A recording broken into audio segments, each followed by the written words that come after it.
Bonjour, everybody. This is Tiggy Maximus with Tiggy Maximus Talks, episode 38 on YouTube. I just want to get back on here quickly. I've been a little gone for a little bit, was kind of under the weather, but I'm back. But we do have some stuff to talk about.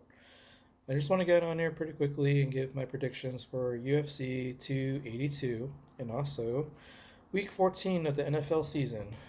So let's get into it, guys. So, tonight is UFC 282 coming from Las Vegas. We have a huge main event tonight. We have the light heavyweight championship being contested, a vacated championship. We have Jan Blachowicz going up against Magomed Ankalaev. Oh, I like this fight. This fight is going to be on their feet. It also might actually, you know, provide some entertainment on the ground as well. So, a ground fight, a stand up fight. This has a lot of great stuff about it. I'm going to be pretty much glued to this main event because I'm starting to feel that this is Ankalev's time. And I have a good feeling that he is going to beat Jan tonight, become your new light heavyweight champion. And it is also nice to see some new blood, actually, too. And guess what? Glover Teixeira will be waiting for the winner of this matchup. Can't wait to see that fight, too. Next up, we have a lightweight fight. Patty the Batty. Um, he is I guess you could say, a young, hot, up and comer, just blazing through the ranks here. And now he's making his main card debut, if he hasn't made it already. He's going up against Jared Gordon.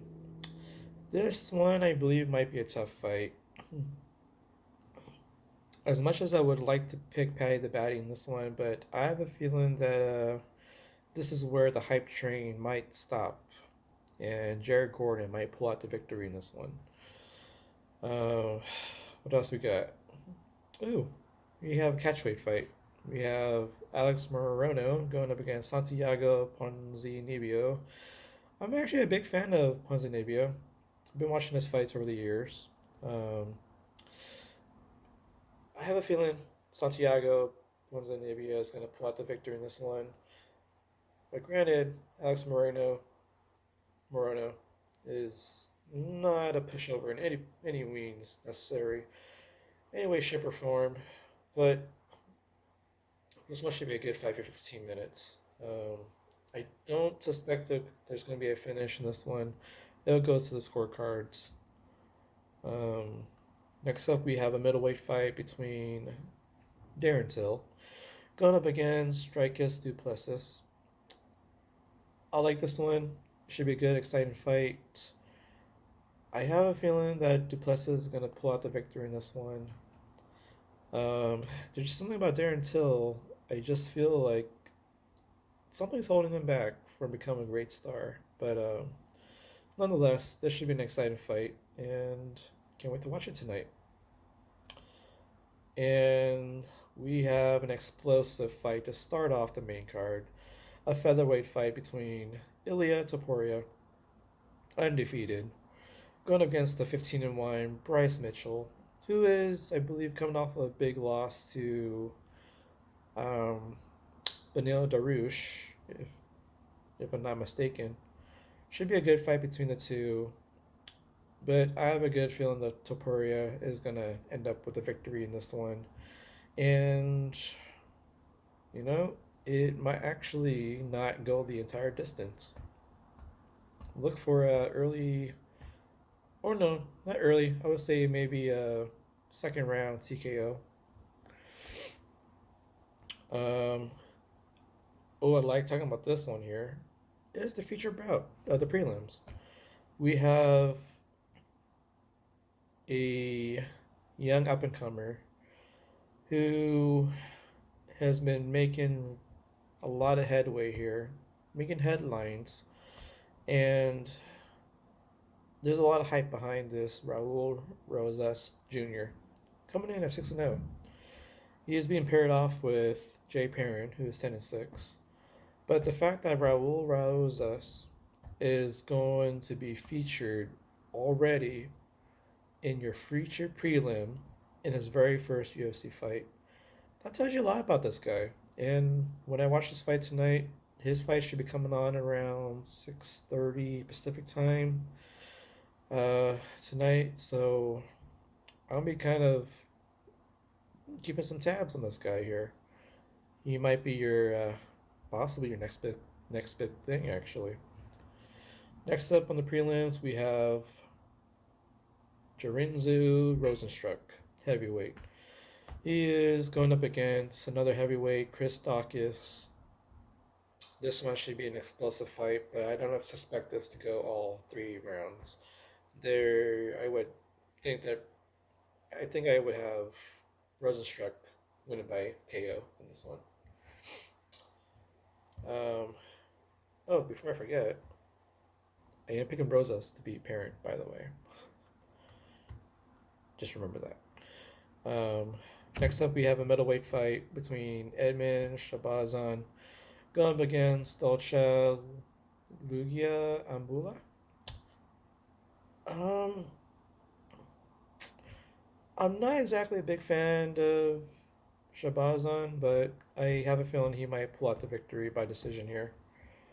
Um, Next up, we have an explosive middleweight fight.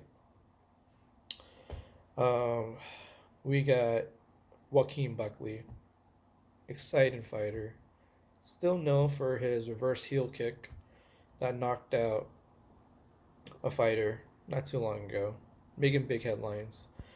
He is going up against Chris Curtis. Um, this might be a good back and forth fight, but I am leaning towards Chris Curtis in this one.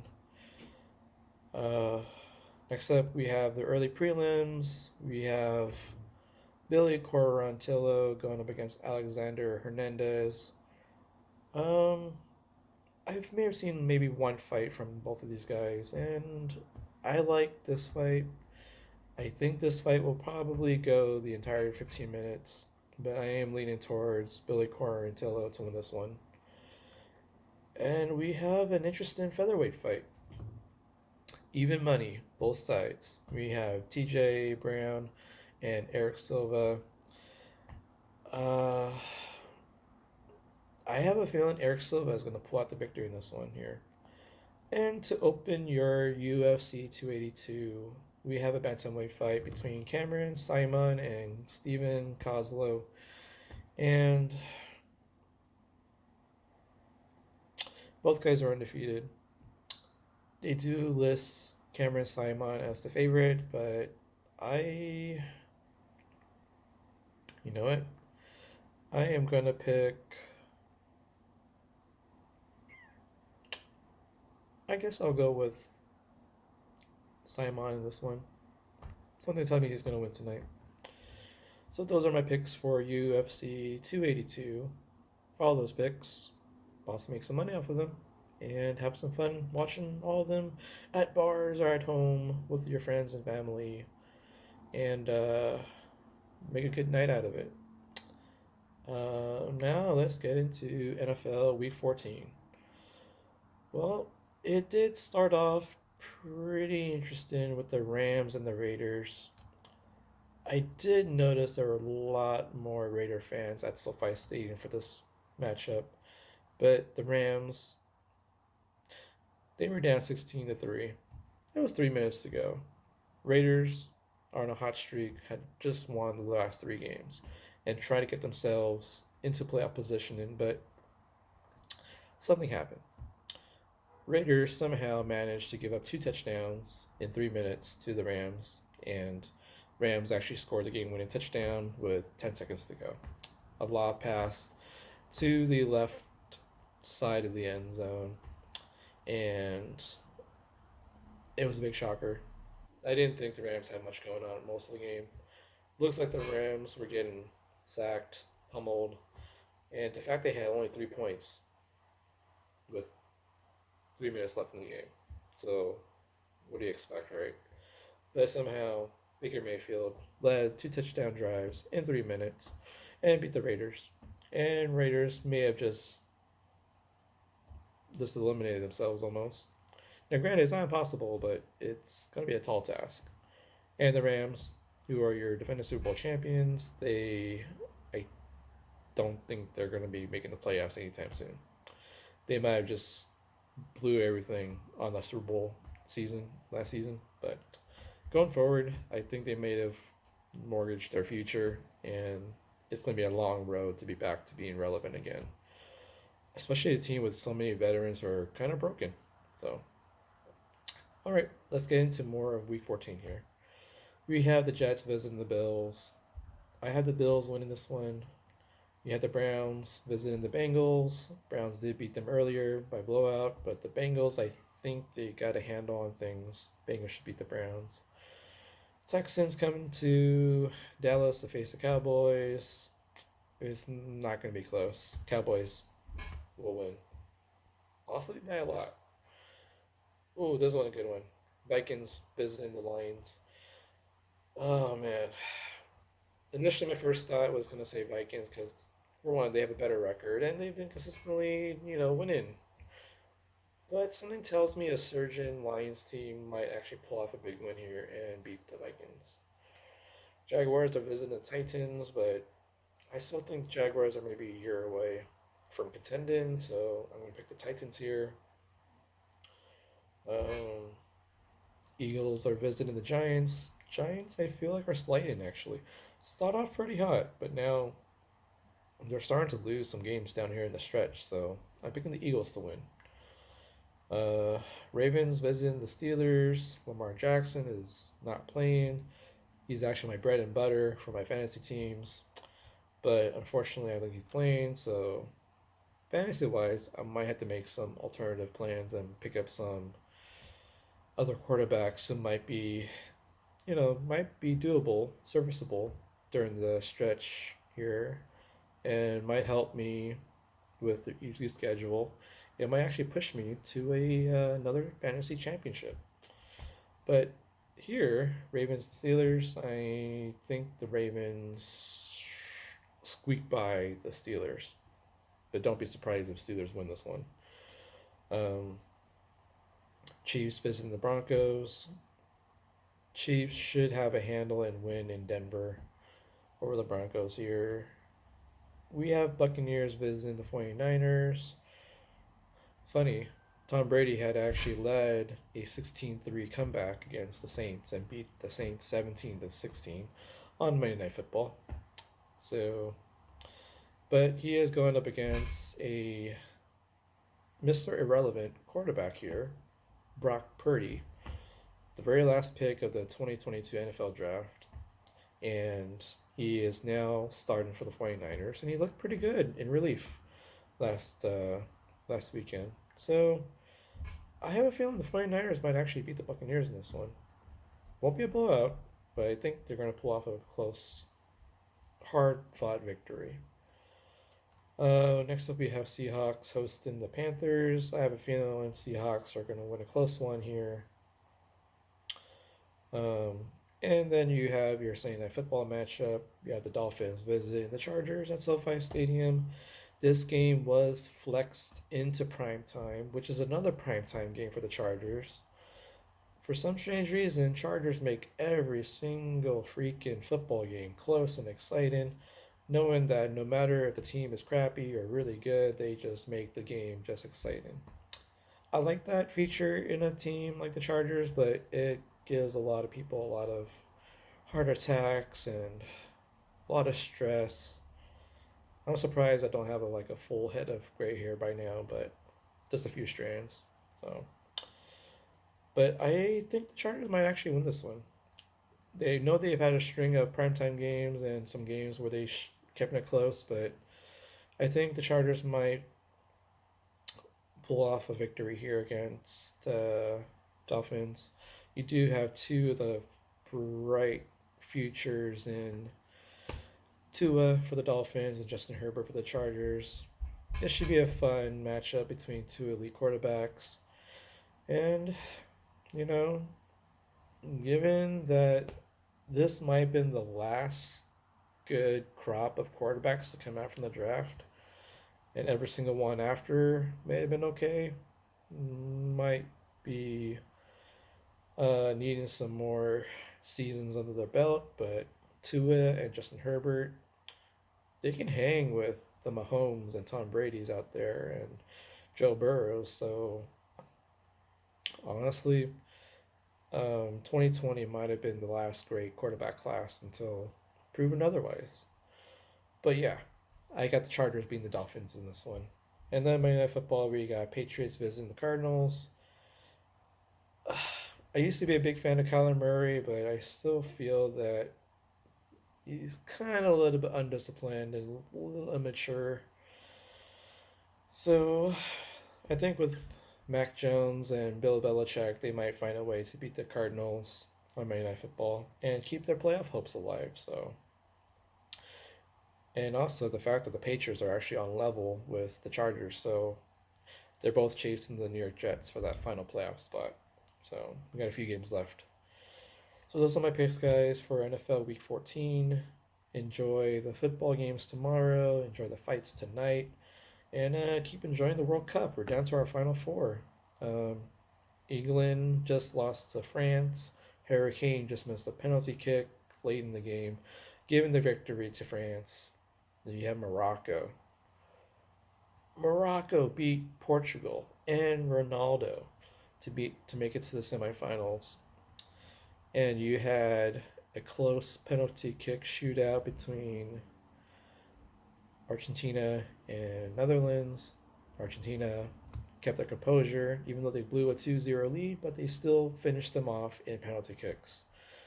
Um, gotta say, if your first two kicks don't go so well, penalty kick wise, that's going to set the tone for the rest of the penalty kick shootout.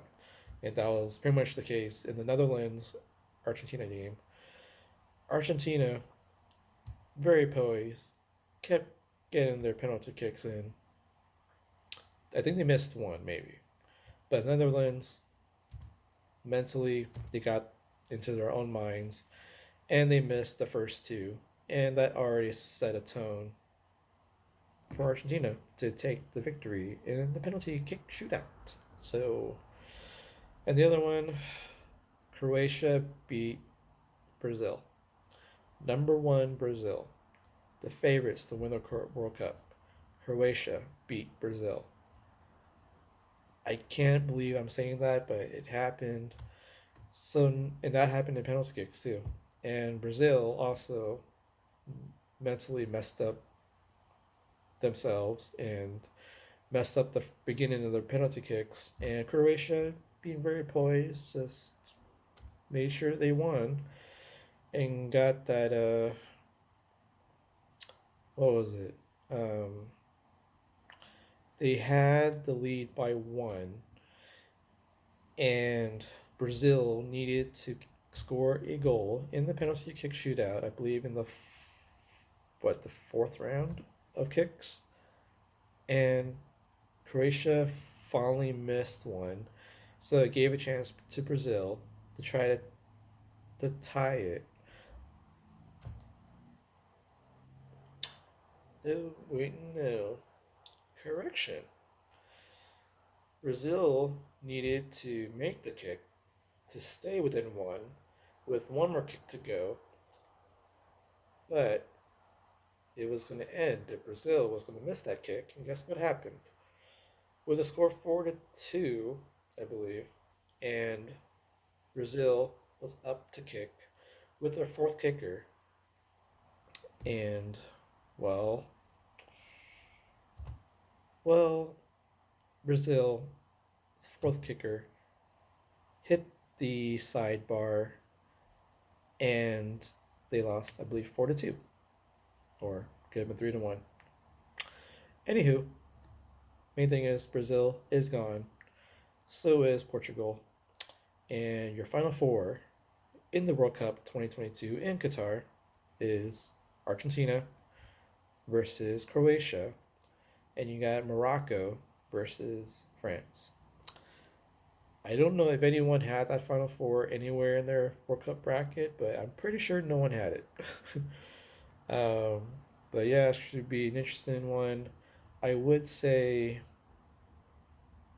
Argentina versus France is pretty much the most marketable competitive matchup there, but I would not mind seeing Morocco or Croatia breaking through, getting through all the big name country teams who usually are there in the finals because France had won before and Argentina won before, but Morocco's